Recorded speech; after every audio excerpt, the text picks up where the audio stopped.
Hey everyone, welcome back to my car. So it's been, I guess a week and a bit since I did an IRL video, and the response was so positive last time I figured that I'd just do another one here. So I'm going to try to look at the camera. It's a bit weird still.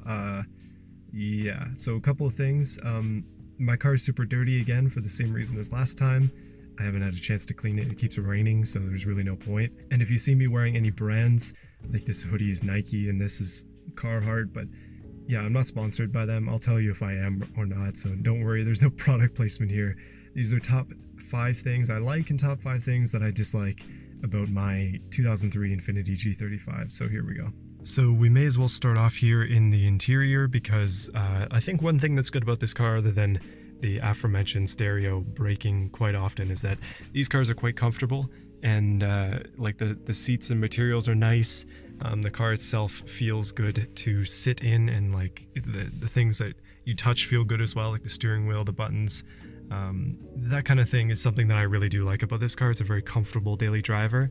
I remember my older car, my old Subaru, it used to be quite loud on the interior, not just because of the exhaust, but just in general. But when you're cruising on the highway in this thing, it's very well insulated, and it keeps you, I don't know, warm and dry, I guess, which are good things. It doesn't leak, at least not yet. But on the flip side with this interior, something that is pretty important to note is that it's not really that good as a sedan. Like, this car is a sedan, but it's kind of off of a coupe base. So if we pop out here for a second, I apologize for the potential wind noise.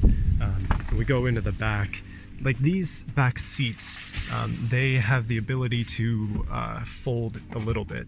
Like, you can see this little lever down here. This is like a reclining lever. So you pull this forward, and then you can pull the seat forward like this. So now the seat is forward. And then if you pull that lever again, you can push the seat back. And then that's comfortable for passengers, but it means that you can't fold down the seats at all in this car. The only thing that you get is this little pass-through right here. That's it. There's all my safety stuff back there, but you can't really do anything with this.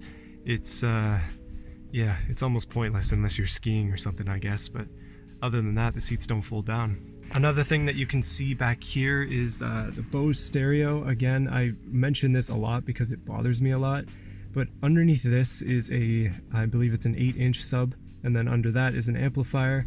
That stuff periodically works. Like, it seems to be quite temperamental, and it only wants to work at certain times of the year. Like, I swear it works only when it feels like it, and when it's like a nice cool day. Anytime if it's hot, the thing just doesn't work. And even with this stereo that I put into it, again, it was a pain to do. I'll stop mentioning that eventually, but man, oh man, I had a lot of hard times with this. It's the only big thing I've done with this car, but it's a necessary upgrade if you have one of these cars. You have to get something like this eventually, because your stereo will die.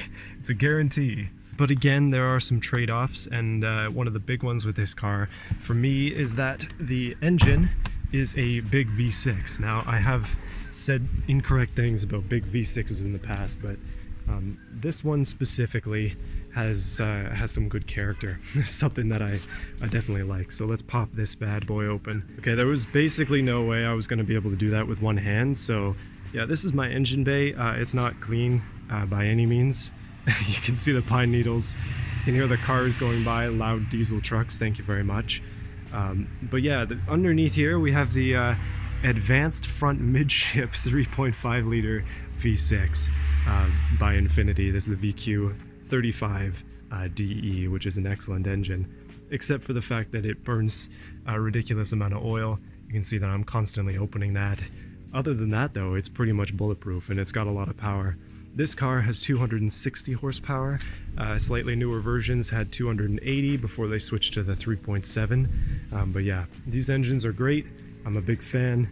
It's one of the reasons that I bought this car, and I enjoy the power pretty much every day. Another good thing with this is that it is rear-wheel drive. My car is a regular G35, so it means that it's pretty easy for me to break it loose sometimes when it comes to the traction. My tires are gonna need replacement probably next summer, so I don't mind a little bit of just a touch of the burning of rubber, not too much though.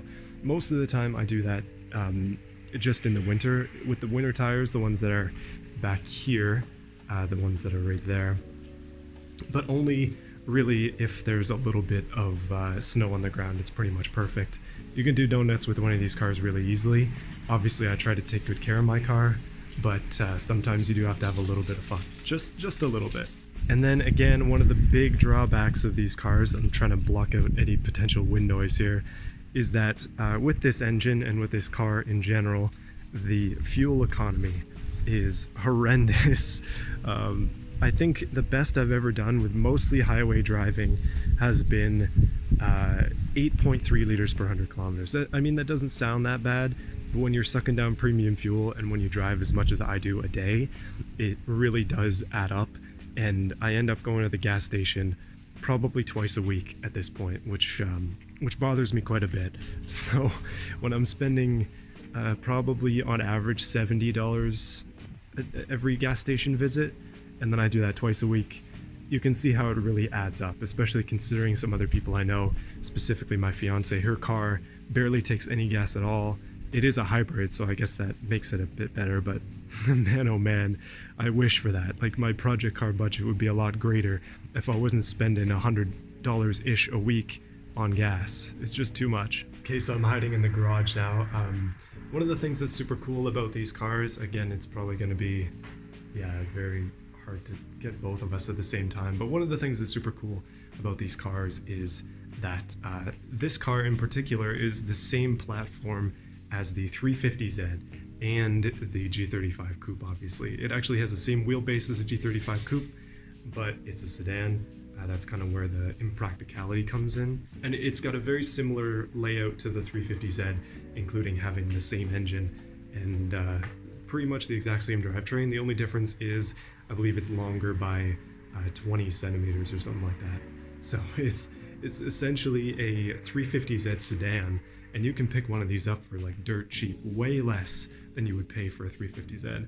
So yeah, I mean, to me it's worth it. And insurance wise as well, I guess that's one thing to talk about. Insurance on these cars is nuts, unfortunately, because a lot of Infiniti drivers give it a bad rap.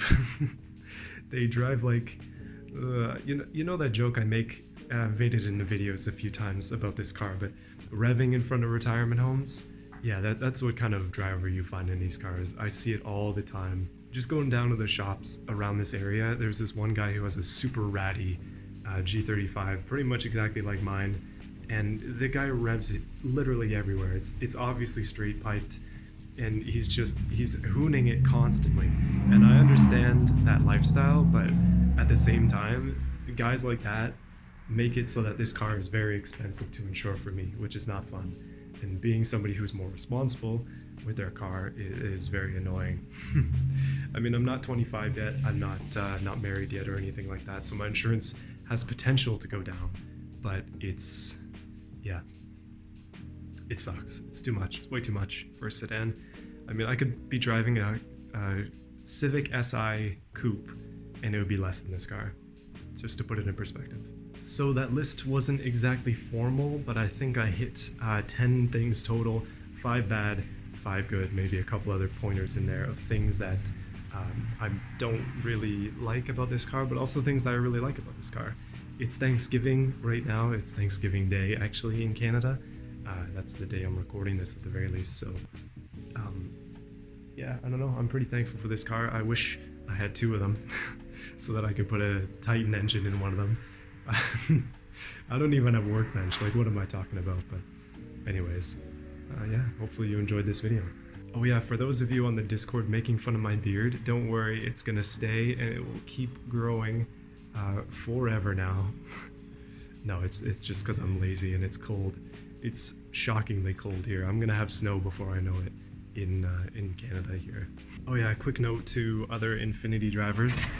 Again, not sponsored, but this is the oil that I use. It's the Ultra Platinum. Basically, I get it on sale for like $30-ish a jug, which is about half price. And then I go through that stuff like constantly. It's not good. I know that it isn't good that it burns so much oil, but there isn't really anything I can do without rebuilding the engine at this point, or like taking in a heads, not just one, off, and then redoing the seals. But I'm not doing that. So the car is gonna have to burn oil for the rest of its life, or until we 370Z swap it or something like that. I don't know.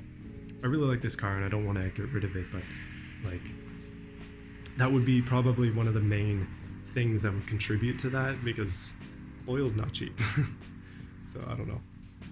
We'll see. Anyway, guys, thanks for watching. Hopefully you enjoyed this video. Let me know what you think of it in the comments. I want to do more G35 content. I'm still recording on my phone, so if I'm like looking weirdly, it's because I'm looking at the camera, but then I'm also looking at myself to make sure I'm in frame, and then I'm also like looking at my bike for some reason, the Lamborghini.